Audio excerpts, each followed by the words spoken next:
Breaking news Kaleshwaram ENC Hariram అక్రమాస్తుల కేసులో ACB దర్యాప్తు స్పీడప్ చేసింది. బినామీల పేర్లపైనే ఎక్కువగా ఆస్తులు కూడబెట్టినట్లుగా గుర్తించింది ఏసీబీ. మొత్తం 300 కోట్ల విలువైన ఆస్తులను గుర్తించింది. హరిరామ్ కాళేశ్వరం ప్రాజెక్టులో కీలకంగా పనిచేశారు. ప్రస్తుతం కాళేశ్వరం కార్పొరేషన్ ఎండీగా పనిచేస్తున్నారు.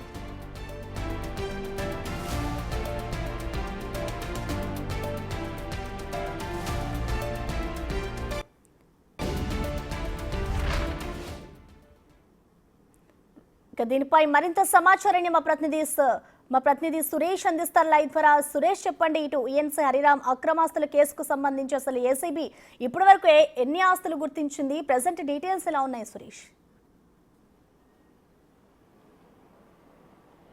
ఈఎన్సీ హరిరామ్ ఇంట్లో ఏసీబీ సోదాల్లో భారీగా అక్రమాస్తులు గుర్తించడం జరిగింది. దాదాపు 300 కోట్ల విలువైన ఆస్తులని ఏసీబీ ఇప్పటివరకు గుర్తించింది. ఎక్కువగా ఆయన బినామీలపైనే ఆస్తులు కొనుగోలు చేసినట్టు ఏసీబీ అధికారులు గుర్తించడం జరిగింది. ఆయన స్నేహితులు, బంధువుల పేర్లపై వందలాది ఆస్తులు కొనుగోలు చేశారు. ఆయన కాళేశ్వరం ప్రాజెక్టులో చాలా కీలకమైనటువంటి విధులు నిర్వహించడం జరిగింది. కాళేశ్వరం కార్పొరేషన్ ఎండీగా కూడా ఆయన పనిచేస్తున్నారు. అయితే కాళేశ్వరం ప్రాజెక్టు చెల్లింపులు ఏదైతే కాంట్రాక్టర్లు ఉంటారో వారికి చెల్లింపుల విషయంలో భారీగా లబ్ధి పొందినట్టు ఏసీబీ అధికారులు ఆధారాలు సేకరించి మొన్న ఏకకాలంలో ఆయన ఇంటిపైతో పాటు 13 చోట్ల సోదాలు నిర్వహించడం జరిగింది.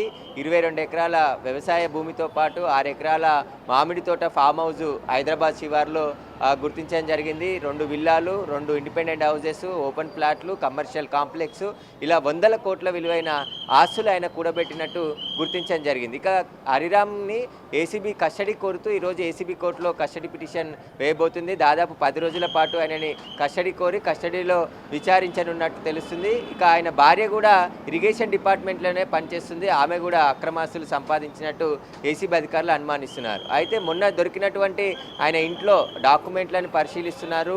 ఇంకా ఎక్కడెక్కడ బినామీల పేర్లతో ఆస్తులు కొనుగోలు చేశాడు, BMW కారు కొనుగోలు చేసి అందులో తిరుగుతున్నాడు. అదేవిధంగా కాంట్రాక్టర్ల ద్వారా అతని బినామీల పేర్లపైనే ఎక్కువగా ఆస్తులు కొనుగోలు చేశాడు. అయితే ఇతను పనిచేసిన సమయంలో రిజిస్ట్రేషన్ అయిన ఆస్తులకు సంబంధించిన పూర్తి వివరాలను ఇప్పటికే ఆరా తీస్తున్నారు ఏసీబీ అధికారులు. ఇక కొన్ని బినామీల పేర్లపై ఉన్నటువంటి ఆస్తులకు సంబంధించిన ప్రాపర్టీ ట్యాక్స్ రిసిప్ట్లు, అద్దె చెల్లింపులకు సంబంధించిన రిసిప్ట్లు అన్నిటిని కూడా ఆయన ఇంట్లో స్వాధీనం చేసుకోవడం జరిగింది. ఇక ఆయన కస్టడీకి తీసుకొని విచారిస్తే మరిన్ని ఆస్తులు బయటపడే అవకాశం కనబడుతుంది.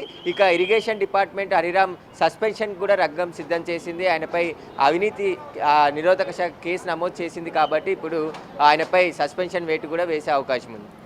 Right, thank you Suresh.